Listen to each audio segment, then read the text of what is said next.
আসসালামু আলাইকুম সম্মানিত কৃষক ভাইরা, আজকে আপনাদের সামনে আসলাম ভুট্টা চাষ নিয়ে গুরুত্বপূর্ণ কিছু তথ্য দিতে। ভুট্টা চাষ করে সঠিক ফলন পেতে এবং আপনার ভুট্টার ফলন বৃদ্ধি করতে দুটো বিষয়ের উপরে লক্ষ্য রাখতে হবে। তার ভিতরে একটি হলো ভুট্টার জমিতে সঠিক পরিমাণে চারা তৈরি করা। যদি দেখেন আপনার জমিতে সঠিক পরিমাণে চারা বের হয়েছে, এর আগের ভিডিওতে আপনাদেরকে দেখিয়েছি ভুট্টার সঠিক বীজ বপন পদ্ধতি, কোন সিস্টেমে বীজ বপন করলে আপনাদের সঠিক পরিমাণে চারা বের হবে। আপনারা আগের ভিডিও থেকে দেখে নেবেন।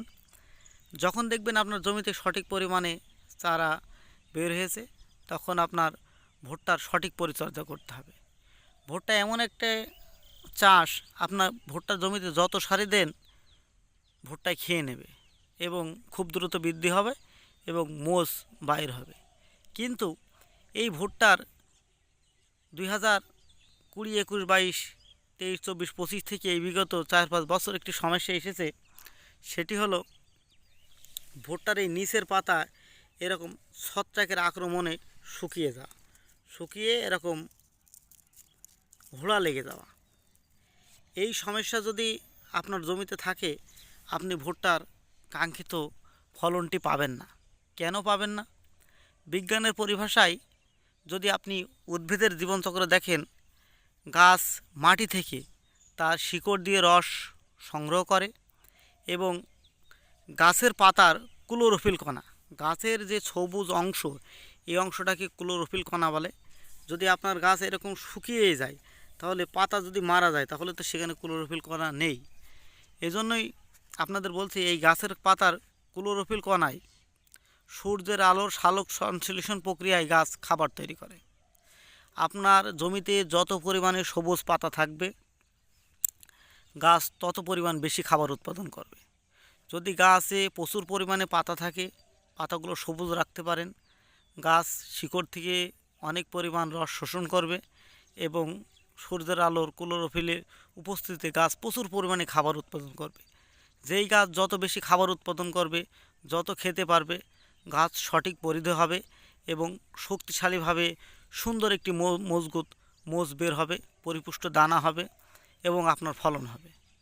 এখন আসেন এই ভুট্টা গাছের এই পাতা হোড়া লাগা রোগের জন্য আপনারা কি পরিচর্যা করবেন। আপনার একটা জিনিস খেয়াল রাখতে হবে, ভুট্টা গাছ যখন এইরকম বড় হয়ে যাবে, তখন কিন্তু আপনি এই রোগ দমন করতে পারবেন না। আপনার এই রোগ দমন করতে হলে গাছের এই অবস্থায় যখন 1 থেকে 1.5 ফুট গাছ উঁচু হবে, তখন আপনার ভুট্টার জমিতে একটি ছত্রাকনাশক ব্যবহার করতে হবে। এটি একটি পরীক্ষিত ছত্রাকনাশক, অটো কোম্পানির নাভারা। এই কীটনাশকটি 20 লিটার পানিতে এই ক্যাপের 2 ক্যাপ ব্যবহার করবেন। আরও কীটনাশক আপনারা ব্যবহার করতে পারেন, সিনজেন্টা কোম্পানির অ্যামিস্টার টপ।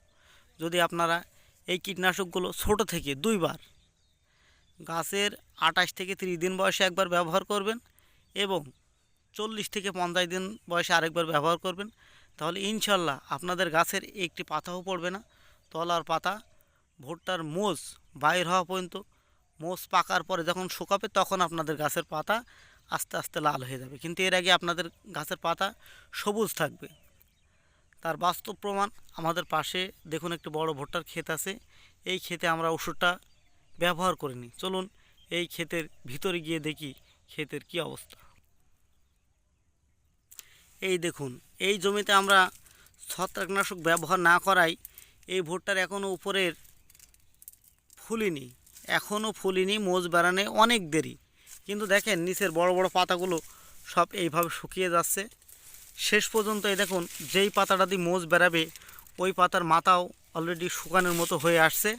মোষের নিচের পাতাগুলো যদি এইভাবে শুকিয়ে যায়, তো গাছ তখন খাবার তৈরি করবে কম, গাছ খেতে পারবে কম। আপনি যত সারি দেন, যদি নিচের পাতা তাজা না থাকে, যদি গাছের পাতা হোড়া লেগে যায়, আপনি পরিপূর্ণ ফলন পাবেন না। এজন্যই আপনাকে গাছ ছোটো থাকতেই অ্যামিস্টার টপ অথবা নাভারা স্প্রে করতে হবে।